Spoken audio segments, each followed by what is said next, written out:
This is Behind the Headlines, with behind-the-scenes analysis on issues affecting Pennsylvanians, sponsored by the Susquehanna Valley Center for Public Policy. Now, here's your host. Hi, welcome to a new edition of Behind the Headlines. I'm Charlie Greenewalt, Senior Fellow of the Susquehanna Valley Center for Public Policy, and I'm joined by Maura Donnelly for a new show. Maura, welcome. Hi, Charlie. Well, we have a new gubernatorial administration. We do. Former Revenue Secretary Tom Wolf is now Governor Wolf. Yes, he is. And he's not going to move into the mansion, though. He's going to stay living in York. That's what I've heard. Yeah, that's different.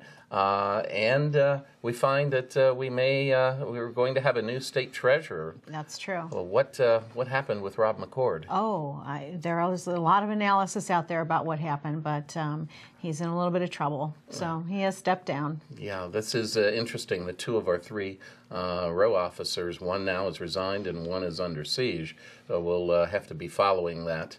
But today we're going to be looking at healthcare in Pennsylvania, and we're looking at hospitals in particular. We're lucky enough to have Andy Carter with us. Andy, welcome back. You are the president and the CEO of the Hospital and Health System Association of Pennsylvania.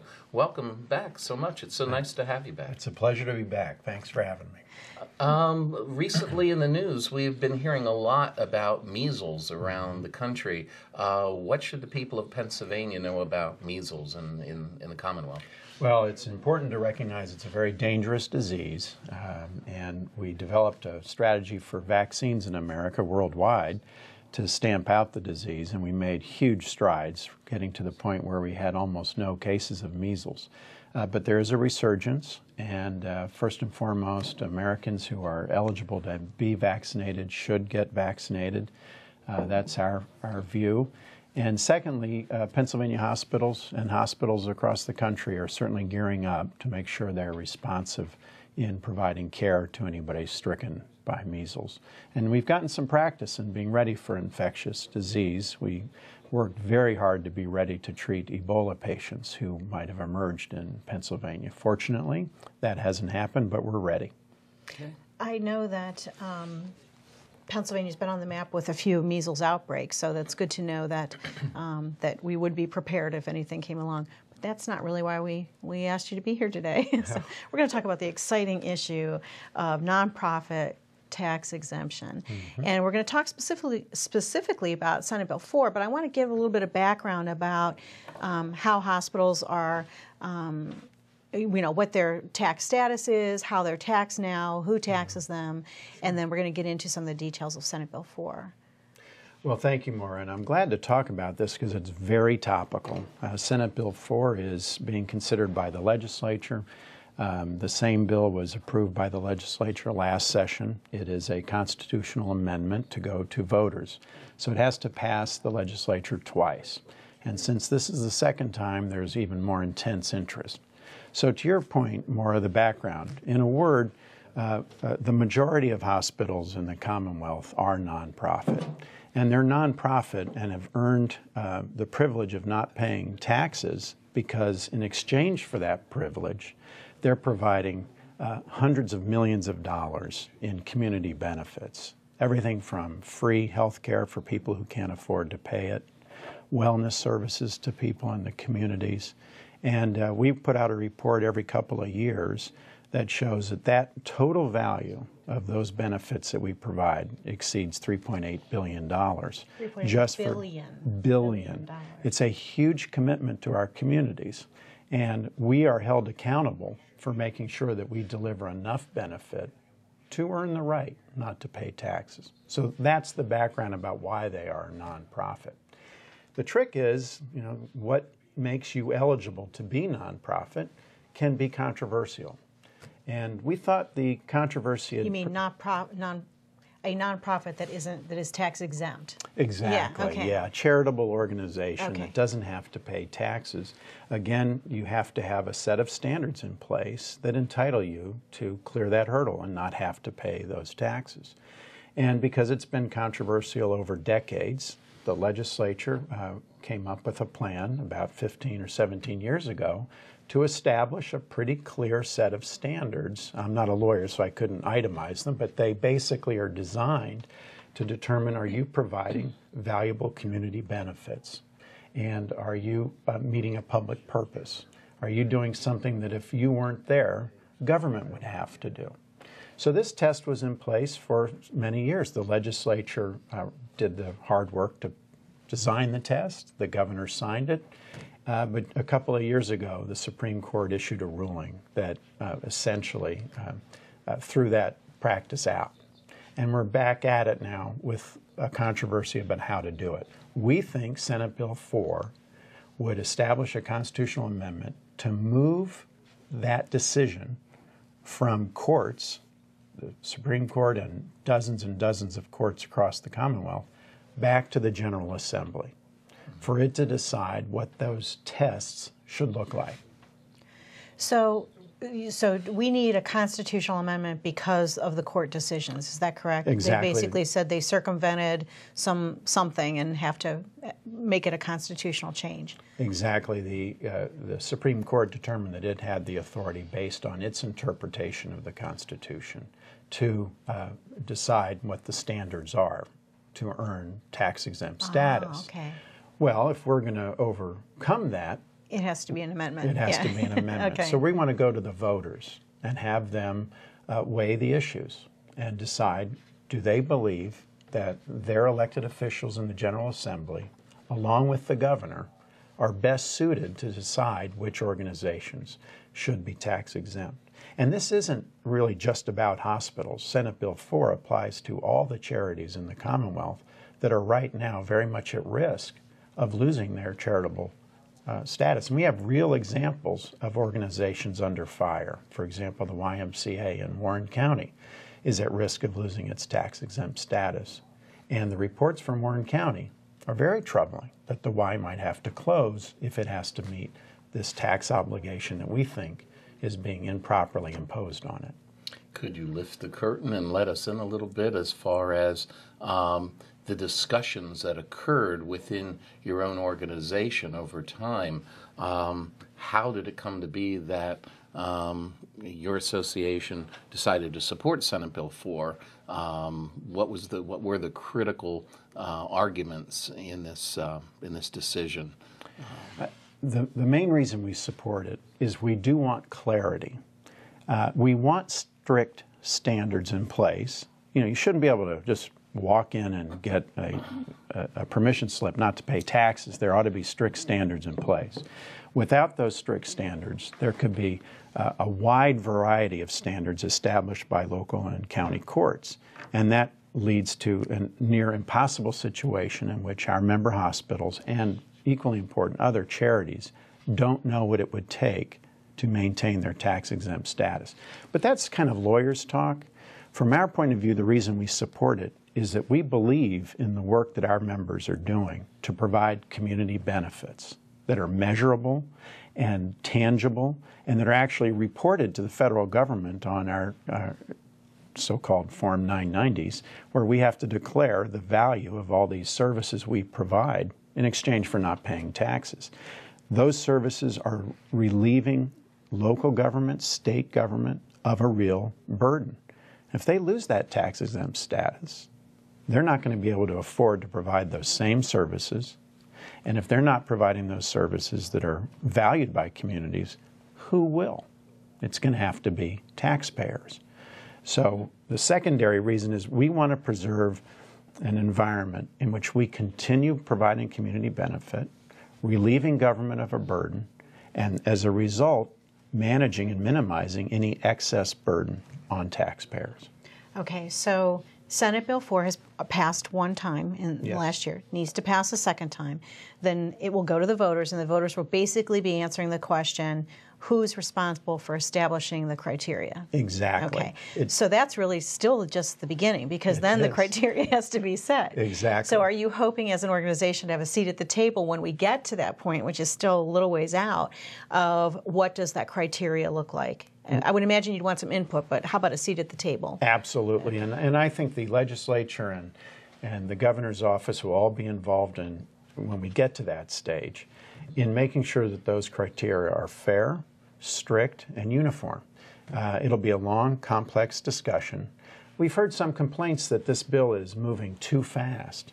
Well, I'd say, number one, there are hearings being scheduled in the Senate. That's very unusual in the Pennsylvania legislature. Well, and the voters will have the chance to weigh in. There'll be a lengthy period during which voters can hear both sides of the argument.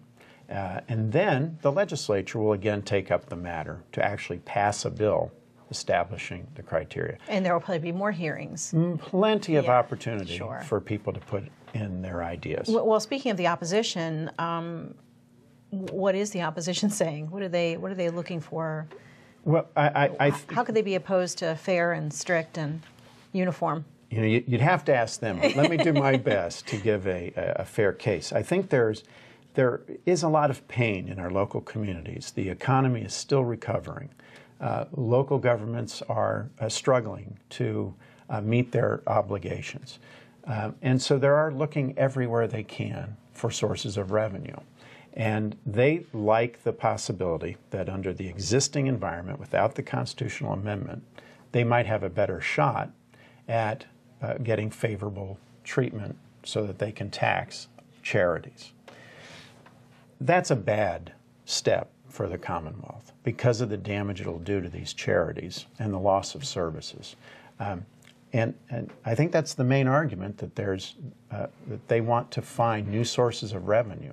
But the fact is, charities don't even account for the great majority of property that's in our communities that's tax exempt. A recent study by the legislature showed that something like 50% of the property that's not taxed in the Commonwealth is owned by government. And then there's a bunch more that's owned by churches. And very few people want to tax churches to meet local obligations. So I think the Commonwealth's interest in keeping, for in case of hospitals, billions of dollars of services in play is the highest public policy priority we should pursue in this discussion. Okay, we have about 30 seconds left. In addition to dealing with Senate Bill 4, and in addition to working with the hospitals around the Commonwealth to prepare for any eventuality in terms of dealing with infectious diseases that might be coming about or might be present in America, what other priorities does the association have at this point, Andy? Well, first and foremost, we are supporting efforts at our hospitals to innovate. We hear every day about the increasing demands consumers are placing on their health care. They're paying for more of it, so they want better results, and our members are having to adopt a whole range of steps to cut costs and to provide care even more safely and higher quality. And that is a very demanding journey. There's so many moving parts in healthcare. And we, as all of us in the Commonwealth, really have to work together. Physicians, nurses, hospitals, employers, the business community, to figure out the way we're going to become cheaper and higher quality and meeting expectations for care. And that's number one job. Dealing with consumers that are much more educated on when it comes to their health care these days. They're making more decisions for themselves, so that's got to be a challenge for everybody. We are learning something that the retail industry learned long ago, how to work with customers and patients in ways where we meet their expectations, not exclusively thinking about ourselves, but thinking about the needs of consumers. We're getting better at that. That's great. Well, thank you very much for being with us again, Andy. We look forward to having you back and getting an update in the near future on what's going on at Pennsylvania's hospitals. Maura and I will be back for the next segment right after this. Stay tuned. Behind the Headlines is brought to you as a public service by the Hospital and Health System Association of Pennsylvania, helping hospitals provide healing, health, and hope to communities across the state. And by the Pennsylvania Business Council, envisioning a commonwealth in which residents enjoy a very high quality of life in sustainable communities. The council works aggressively to define key long-term policy strategies and solutions to make the commonwealth more competitive, creating and sustaining a better Pennsylvania. Additional underwriting provided by the Worrell Corporation Foundation, based in Carlisle, Pennsylvania, by the Edward H. and Jeannie Arnold Foundation, and by the Pennsylvania Manufacturers Association. Business in Pennsylvania is our business. Behind the Headlines is also supported as a public service by Daily Express, transporting construction, farm, and industrial equipment throughout the United States. And by Blackford Ventures, LLC, a private equity firm seeking to make significant investments in real estate, proven business enterprises, and their leaders. Find out more at www.blackfordventures.com.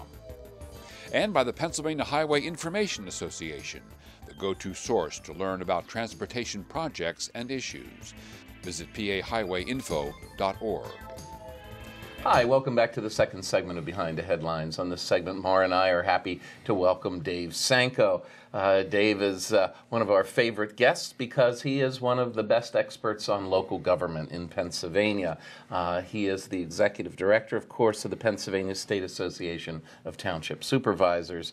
Dave, what's happening in the new year with your association? When the association looks forward to 2015 and a new gubernatorial administration in Harrisburg, what do you see? What does your association see?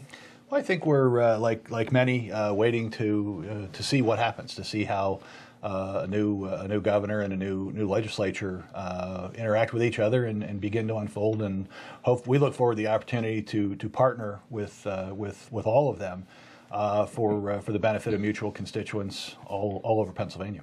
Municipal pensions have been in the news lately, and we find state officials aren't painting a very positive picture of municipal pensions, but if there's someone who understands them, we think that we wanted to turn to you. Can you explain what's generating these headlines about municipal pensions? What's really going on? I think in many instances it's a bit of a distraction with the state. Between retired state employees and retired teachers, the two large statewide funds, having a $50+ billion unfunded liability, the local government unfunded liability is about $7.7 billion. So it really pales in comparison. Not to say 7.7 isn't a lot of money, because it is. But it seems like there are many who say, let's talk about that, and maybe nobody will notice this big state problem. So the governor's going to be giving his first budget address in early March, and this pension issue, the broad issue of pensions, has been on. We've been hearing it for a couple of years. To me, it's a no-brainer. It needs to be fixed. What do you think is going to happen? We're all waiting to see what he's going to say. I think as you look down the road, local school districts are going to have to disproportionately increase local property taxes, school property taxes, just to meet those pension obligations, and I suspect the state will have to do the same. As I said, the good news on the municipal side is not to say there's not a problem, but that problem is not anywhere near as widespread, and in fact, it's largely focused in just a couple communities. Well, if anyone has the insider view of this issue, it would be you. Is there a story behind the story? Is there information back there that perhaps would help illuminate the situation even more? Well, I think there's a lot of discussion about, oh my gosh, there's over 3,000 municipal pension plans, and that's just too many. But in reality, the number of plans that are severely distressed are less than 1%. And in reality, only 23, according to the Auditor General's report, are severely distressed, meaning they're funded at less than 50%, and that accounts for that's $6 billion of the $7.7 billion, and that's just Philadelphia and Pittsburgh. Okay, so the problem isn't as bad on the municipal level. In terms of raw numbers, clearly not. There are I mean, of the 3,000 plans, there are 2,500 that aren't even on a list to be scored. They're funded fine. But those municipalities that are in distress and are having issues with it do want something to.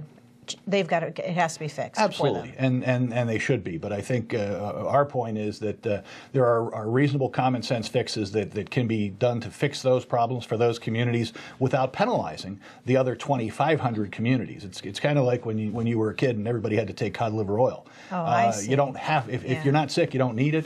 So let's not force this unpleasant medicine on healthy plans. Well, you said there are 23 municipal pensions that were in distress. What happened to those 23 systems that occurred, Dave? Well, there are 23 that are in severe distress, which means they're less than 50% funded. And what happened, I guess, if I were to speculate looking backwards, it was a little bit like the old Popeye commercial that I'll gladly pay you Tuesday for a hamburger today. And I think that there was a mindset that we can give away future benefits because, my gosh, government always grows, and salaries always go up. So there'll always be more money coming in down the road to fund some of our past liabilities. Well, we're in a period of time where salaries aren't going up and government isn't growing, and in some cases it's shrinking, and we're seeing that coupled with the Commonwealth's failure to have made contributions when the stock market was doing well has left some funds underfunded. So you don't want to give a blanket solution to just a small issue when it comes to municipal governments. Can they, with the pension issue, can they consolidate to solve this issue? The ones that are having issues? Well, I think that, and that our largest fear and largest concern, but there are some blanket options that can be afforded. Consolidation just isn't a good one. No. At the end of the day, that's an instance where you'd be forcing, taxpayers from all over the state to chip in their money to help bail out the Philadelphia or the Pittsburgh or the Scranton pension funds, where they have put away sufficient funds in their local community to fund their local pensions as they exist. There are some other things that could be done that everybody could do to help look at future savings. Well, if consolidating municipal pension plans isn't the solution, what does the association suggest? Well, I think a couple things, but I mean on consolidation, before we leave that, if having a single statewide system were the solution, then I guess what I think the state employees single statewide fund and all of the school districts years ago chipped into a single statewide fund, and they are over $50 billion in debt. So I'm pretty sure that the single statewide solution isn't the way to go.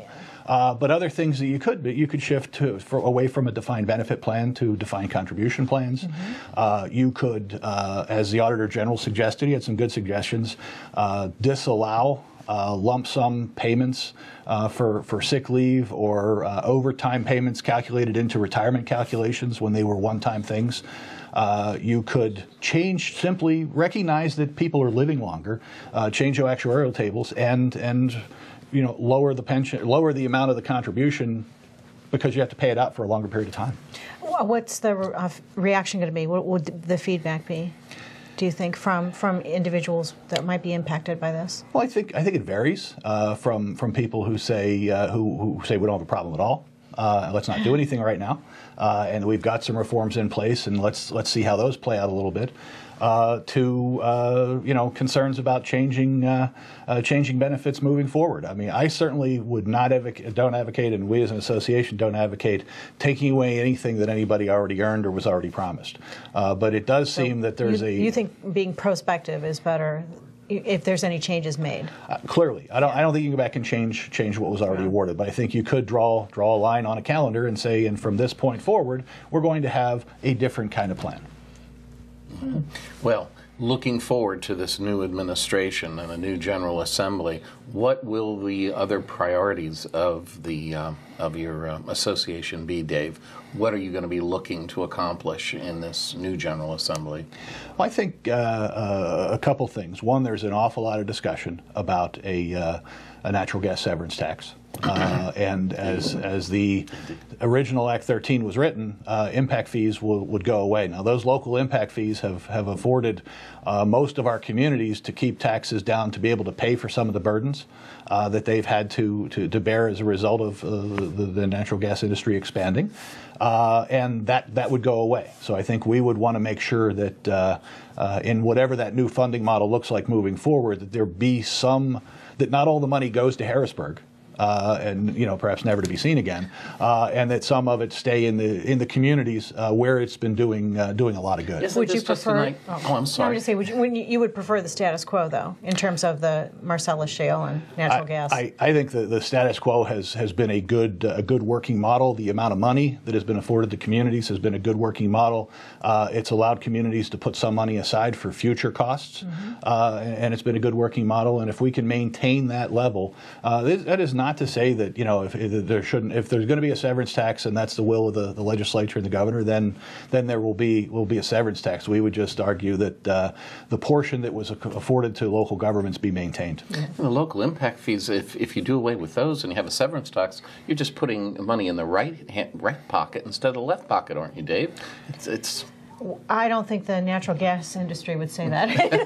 It depends on the level of the severance tax, but they're still paying. They would be paying the state instead of the local governments. And the question is, would the state ever see any of that money go back to the local governments to defray the costs of road maintenance and some of the other costs associated with the industry? Sure, and I think that you're exactly right. And there are a lot of challenges at the state level. I mean, there are legislative proposals that would take all of that money and put it into trying to fix the pensions, and it would take 50 years to do that if you gave it all to it. Once Harrisburg gets money, you never know where it ends up, do you? Who knows?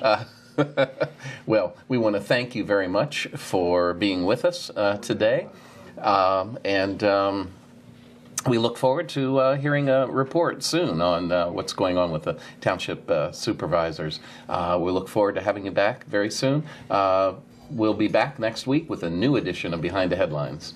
We'll see you then.